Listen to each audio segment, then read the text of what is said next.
sempena Hari Raya Aidilfitri yang bakal tiba dalam lebih kurang seminggu lagi.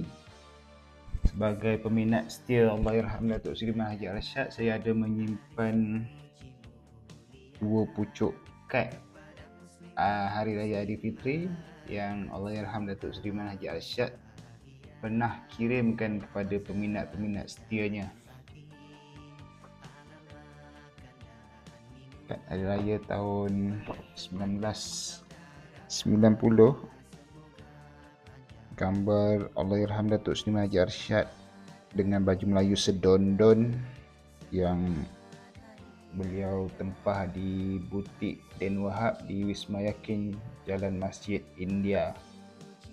Kad warna kuning ni dengan logo signature Allahyarham Sudirman dan tin minuman sudi dengan ucapan salam Aidilfitri.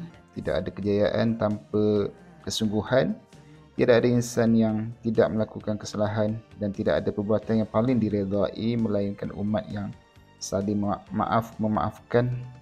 Salam Aidilfitri, moga-moga bergembira di Syawal ini dan hari-hari seterusnya.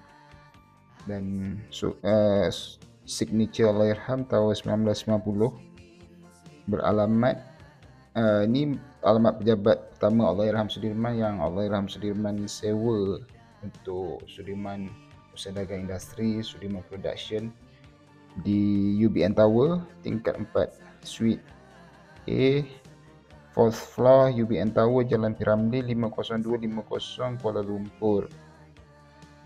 Nombor fax tertera, nombor telex, nombor telefon. Ini kad yang pertama. Kad yang kedua juga busana baju Melayu sedondon, brand jenama Den Wahab, Datuk Den Wahab. Ini tak ada sebarang tulisan ucapan, cuma ada tulis selamat Hari Raya Aidilfitri dalam tulisan Jawi dan signature tahun 80 berapa saya tak pasti, nampak macam 82 tapi rasanya ni bukan 82 ni, 86 dan ke atas. Dan ada lukisan caricature dengan ucapan dengan ingatan paling ikhlas, maaf zahir dan batin.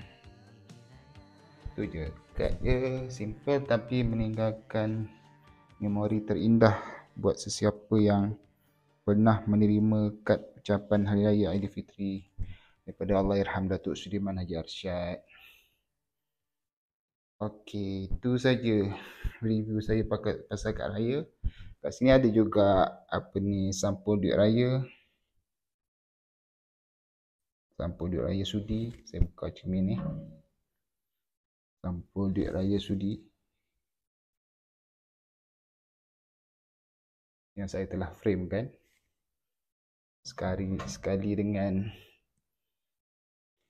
katalog dan fail sudi shop. Inilah produk-produk minuman sudi dan produk keluaran Sudir Shop. Minuman sudi, bedak, shampoo, Sudir shade, tali pinggang, suspender, ada sock, stocking, ada sun visor cap, ada juga t-shirt Sudir Junior, jeans, Sudir jeans, dan majalah-majalah yang pernah buat liputan sewaktu Allahyarham berjaya sebagai usahawan, walaupun tak lama tapi kejayaan yang cukup membanggakan sebagai anak seni. Itu saja yang saya nak kongsikan. Dalam seminggu lagi kita akan sambut Hari Raya Aidilfitri. Saya juga nak ucapkan selamat Hari Raya, maaf zahir batin dari peminat setia Allahyarham Datuk Sudirman Haji Arsyad. Sekian, terima kasih.